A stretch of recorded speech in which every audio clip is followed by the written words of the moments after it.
Lucy Gore វ័យ30ឆ្នាំគឺជាសហស្ថាបនិកនៃក្រុមហ៊ុនបច្ចេកវិទ្យា Scale AI នៅសហរដ្ឋអាមេរិកថ្មីនេះទស្សនាវដ្តី Forbes បានចាត់ថ្នាក់នាងជាសេដ្ឋីនីវ័យក្មេងជាងគេក្នុងពិភពលោកដែលមានទ្រព្យសរុប$1,400 លានអាមេរិកបើទោះបីជាមានប្រាក់ច្រើនសន្ធឹកសន្ធាប់ Lucy ជាសេដ្ឋីនីចាយវាយសន្សំសំចៃបំផុតម្នាក់នាងនិយាយថាបើចង់មានកុំចាយលុយឲ្យគេមើលឃើញថាយើងជាអ្នកមានត្រូវចាយយ៉ាងណាដើម្បីឲ្យយើងអាចក្លាយជាអ្នកមានLucy មានឪពុកម្ដាយជាជនជាតិចិនហើយនាងបានកើតនៅអាមេរិកនាងបានបោះបង់ការសិក្សាពីមហាវិទ្យាល័យដើម្បីចូលរួមជាមួយនឹងមិត្តភក្តិម្នាក់ទៀតបង្កើតក្រុមហ៊ុន Scale AI នៅឆ្នាំ2016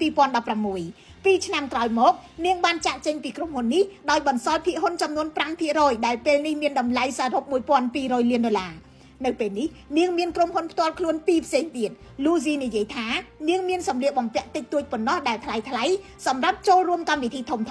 ក៏ប៉ុន្តែសម្លៀកបំពាក់ប្រចាំថ្ងៃរបស់នាងគឺនាងទិញតែនៅពេលដែលគេបញ្ចុះតម្លៃចំណែករបស់របរប្រើប្រាស់វិញនាងទិញពេលដែលគេលក់មួយថែមមួយនាងទិញអាហារធូរថ្លៃនៅតាមអនឡាញហើយរាល់ថ្ងៃនាងជិះរថយន្ត Honda Civic Series ចាស់ចំពោះការធ្វើដំណើរក្រៅប្រទេសវិញសម្រាប់ដំណើរក្រោម16ម៉ោងនាងជិះកៅអីធម្មតាLucy និយាយថានាងមិនចូលចិត្តខ្ជះខ្ជាយលុយទេហើយនាងមិនចាំបាច់ចាយលុយដើម្បីឲ្យគេដឹងថានាងមានលុយឡើយ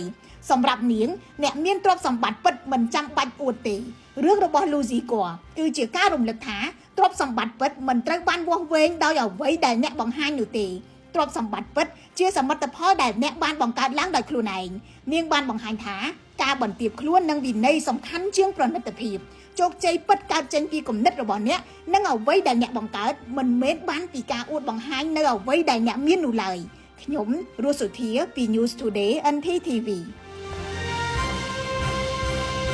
សិក្សានៅសាកលវិទ្យាល័យឯកទេសនៅកម្ពុជា CUS មានឱកាសទៅសិក្សាបន្តជាមួយសាកលវិទ្យាល័យដៃគូបរទេសសាស្ត្រាចារ្យមានសមត្ថភាពខ្ពស់និងបទពិសោធន៍ជាច្រើនឆ្នាំមានសម្ភារៈសិក្សាទំនើបមានដៃគូក្នុងស្រុកនិងក្រៅស្រុកជាជាង500ក្រុមហ៊ុន